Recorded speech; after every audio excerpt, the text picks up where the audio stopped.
to Shapely TV. Shout out to Shapely TV, by the way. Okay, I'm sitting with Mike of Bigger and Better Things Entertainment. I feel in the New York City area and any party I've been to, he leads the industry as far as quality goes, classiness goes. I saw a lot of, the way people were dressed today, exquisite. And just tell me, I know you've been in the business for a while, because I remember hearing about you when I was like in my early 20s. Probably like 21, 22. So old. I'm serious, I'm serious. Okay, I've been hearing about you for a long time. Okay.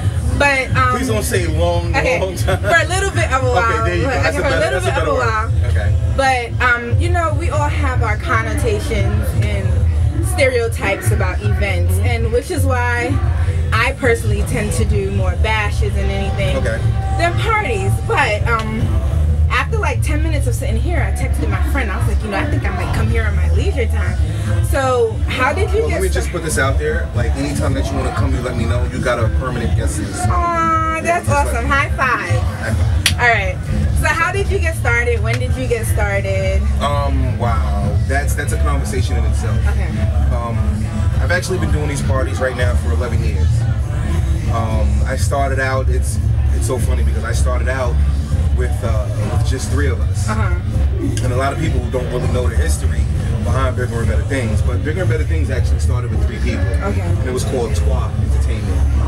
A little bit of my perv side. I was gonna say menage. Yeah, exactly. Okay. But it was 3 of us. Okay. So that's the reason why I thought that Twa Entertainment was the perfect name. Right. Even though some of it was my perv side. Right. But it started off as 3 of us. Then we actually came together with another group. Okay. And we formed Bigger and Better Things because we each had our own separate identity. Okay. But when we came together, we wanted to have just one particular name, not have everybody with their separate names. Yeah. So we came up with Bigger and Better Things as a name. Of course, in business, sometimes things work, sometimes things don't work. So you move on. But at the end of the day, the name is still what it is. The brand is still what it is. If I stop doing parties tomorrow, the brand is still what it is. And that's what I wanted to create, was a brand. Because a brand is just bigger than a person. It is. Because most people that are here tonight don't even know who I am, but they just know the brand. And as long as they know the brand, that's all that's important. That is true. Build a good brand, the people will come. A brand. That's all it's about, is the brand. Yes. The brand. You see a lot of pop-up groups. Everybody's their own record label. Everybody's their own promotion team. Like, how have you managed to stay in business so long? How have you managed to stay relevant? Like, for people out there who are saying, I'm in Indiana or wherever and I want to do this, like, how do I make longevity one of the things that we keep on our list? By being consistent. That's one of the things that I've always prided myself on, is just being consistent. Numbers, they matter, but they don't really matter as long as you have that consistency. And I think that what happens is that a lot of people, they'll have these pop-up groups, these pop-up brands, and they're not consistent with it. The first party that Twa Entertainment ever did, I think we had like 15 people come. We was in a venue in Brooklyn. The venue in Brooklyn might have held about 75 people, 100 people, and that first party had 15 people show up. We started off on Yahoo, when Yahoo was a big thing. We had a Yahoo group. I remember those days. So shout out to social media. Yes. I love social media. Because you know what? Social media can be a tool that can be used if you utilize it the right way. Completely agree. But first party I ever did, we had 15 people show up. And the owner of the venue was like, dude, you had 15 people show up. He's like, yo, I think you should do this again next month. Meanwhile, I'm looking like, are you serious? Like, only 15? But then I had to look and say to myself, like, 15 people showed up to something that I said I was doing. And that's the most important thing. It's not about having 200, 300, 1,000 people show up to an event. It's about those people who actually show up and come. Because those people believe in whatever it is that you're actually putting out there. And that's what is most important. What's most important is making sure that those people that show up have a good time. And that's what I've always prided myself on, is just making sure that those people, whoever it is, whether it's a good night or a bad night, because in this game, you have good nights, you have bad nights, but it's just making sure that those people that are there have a good time, no matter what it is. I would like to say that you have a very impressive street team, and I'm happy that you mentioned social media, because if you haven't joined the Bigger and Better Things Facebook group, I suggest you do. The link will be down here somewhere. Shout out to the team too. By the time we finish, they keep us entertained. The little ticket memes, the ticket videos.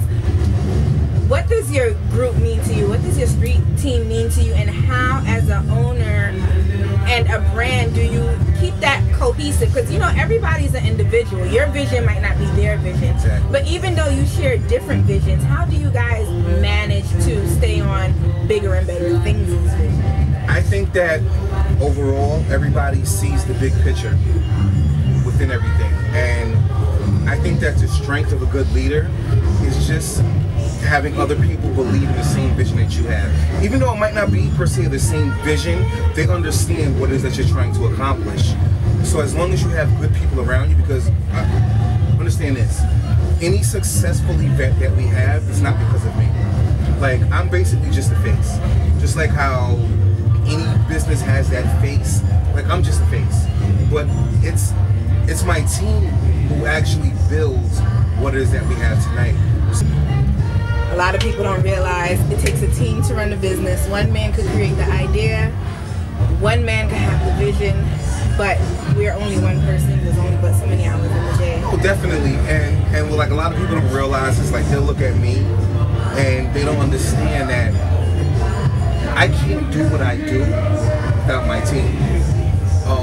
Without each and every individual that's staffed with Bigger and Better Things, like, that's what makes it function. It's kind of like the cartoon, like Voltron. Remember Voltron? Transformers? No, Voltron. Damn, no. Remember Voltron? It was like, I'll form the legs, I'll form the head, and I'll form... Okay, that sounds like Transformers to me. You need different pieces. Correct. To actually make that organization function properly. It's the same thing with us. Like, we have different job functions, different personalities that just makes us just so unique.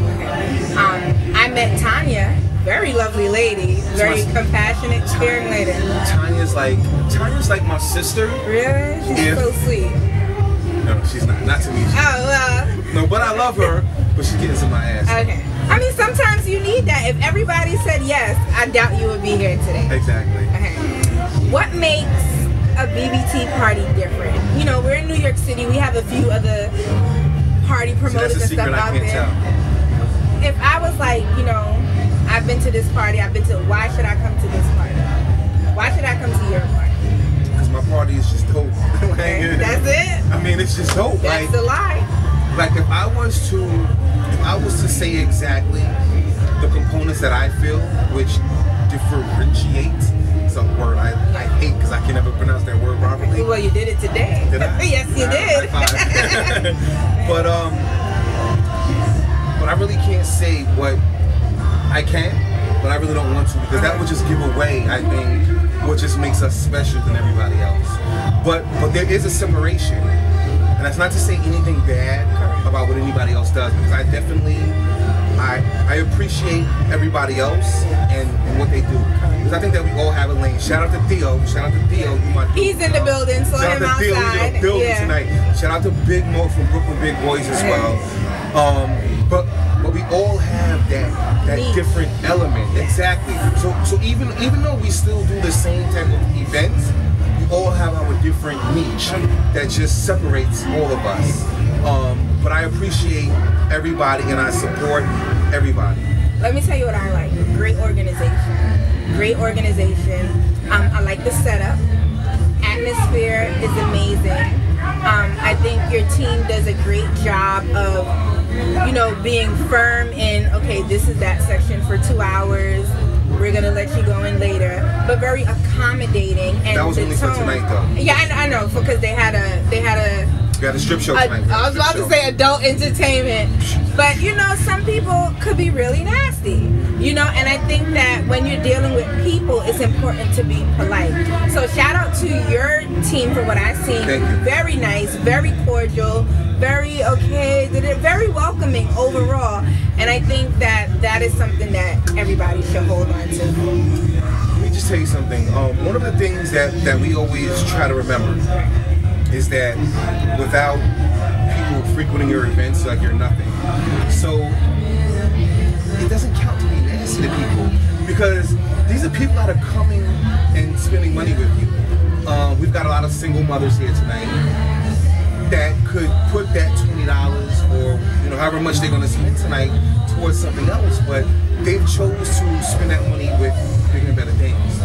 And to me, that just means so much. Like I'm just so grateful, and I don't think that people realize like how grateful I am that people are willing to actually do that and come here and spending money with me. So for that just makes me so humble. And what I always am is humble. I'm just always humble. Like when people say, Mike, you are the king in New York, like that. Like I really don't like that term. Like I really don't like that term, because that's something that I'm really not comfortable with. And a lot of people might not realize that, but I'm really not comfortable with that term, because I'm just so humble and just so grateful for what I have. Like I'm grateful, because you're only as big as your last party. That is very much so true. But it takes a great man to bounce back. Like you could have been discouraged from those 15 people and said, no, I'm not doing it again.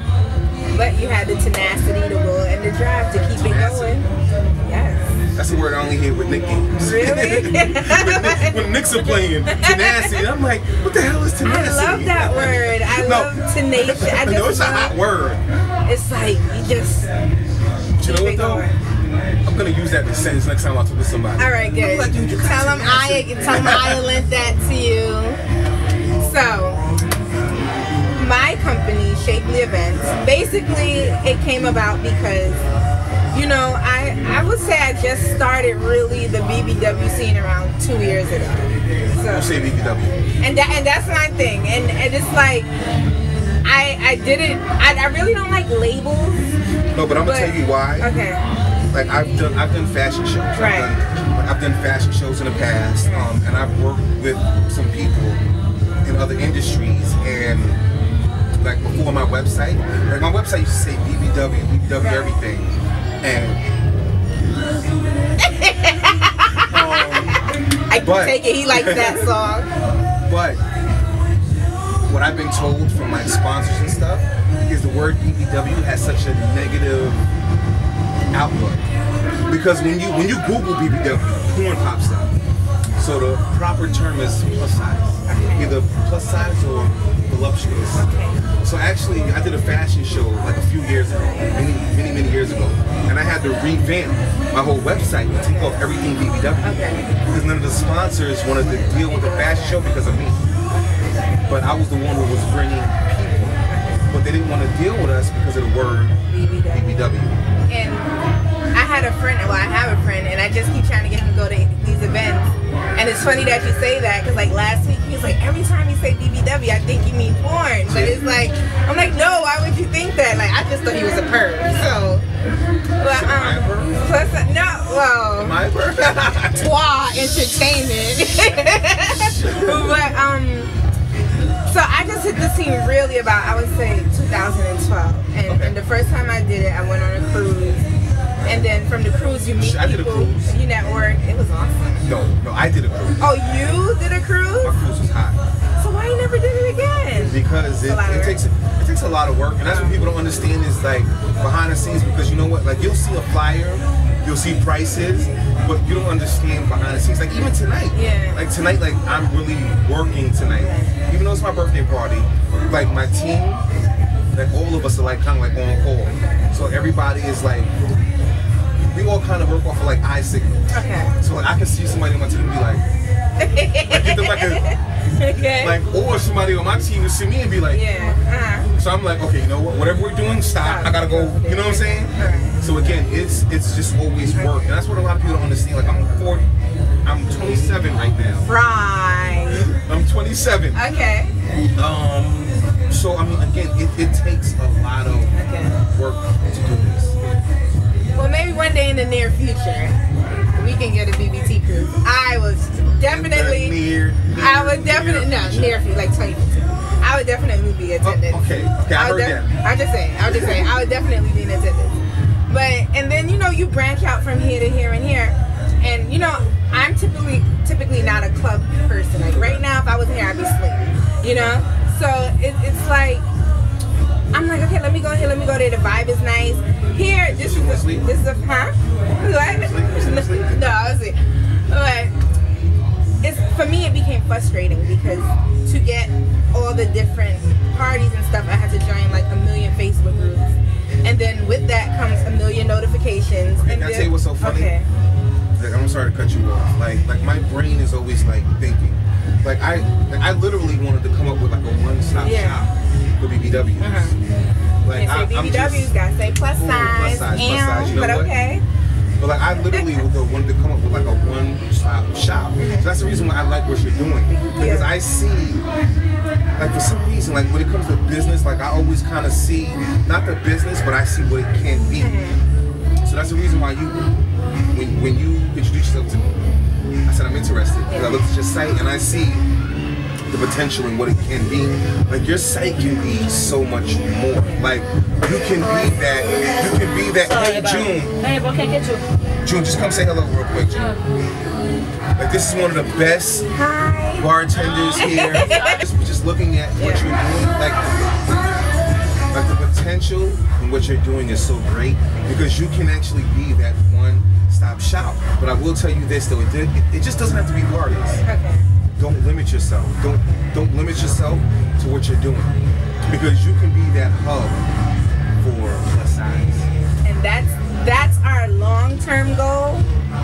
And right now, I guess because, you know, my business partner, she's more behind the scenes. She does all the graphic work and things like that. We met in college. And right now, like parties, bashes, and travel, those are the things I mainly engage in. But we have plenty more that we would like to do. We would like to do fashion. We would like to do a clothing exchange expo, because you know sometimes how hot would it be for New York to have like a convention? That would be super hot, and that was something we were thinking about. Yes. Can I just say something? I thought about this idea like 10 years ago. When you were 17? Yeah, Okay, 17.